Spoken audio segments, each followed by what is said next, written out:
L'évolution de la pandémie à l'étranger maintenant, avec une énigme qui est apparue en Inde, violemment touchée par le virus, vous le savez, depuis plusieurs semaines, avec ses 280 000 contaminations chaque jour. Mais les scientifiques s'interrogent également sur un mystère qui entoure les bidonvilles de la capitale. La raison, les chiffres de contamination y sont quasi inexistants. Sur place, Angélique Forget, Marion Louamène. Dans ce bidonville qui court le long de cette voie ferrée, 8000 personnes vivent dans une extrême promiscuité. Ici, pas de distanciation physique possible et des conditions d'hygiène précaires. Pourtant, ces habitants font un constat saisissant. Le Covid ici est comme inexistant. Dans notre rue et dans toutes les maisons autour, il n'y a pas un seul cas. C'est vrai qu'on est nombreux ici, mais il n'y a pas de Covid. En Inde, alors que l'épidémie fait rage, le virus semble épargner les quartiers les plus défavorisés. Alors que les hôpitaux de la capitale débordent, la petite clinique du docteur Kumar est vide. Il soigne ici gratuitement des patients des bidonvilles, mais en ce moment, il ne reçoit aucune visite. Normalement, c'est sur ce banc que mes patients attendent. Le docteur l'assure, les rares patients qui viennent consulter pour des symptômes liés au Covid viennent des quartiers les plus aisés.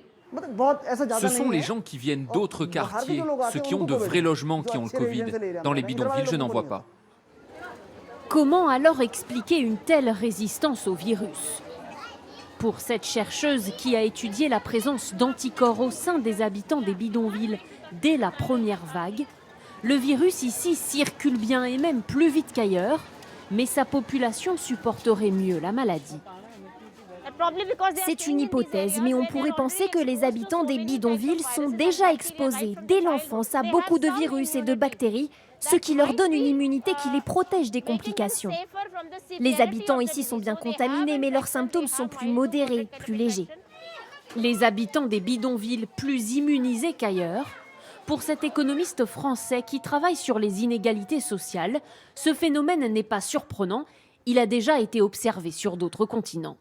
Il y a des grands bidonvilles dans les grandes capitales africaines, au Kenya notamment, à Nairobi. Et il y a eu vraiment pratiquement pas de mortalité là-bas aussi. On le pense pour des raisons analogues, jeunesse des populations et extrême acuité du système immunitaire.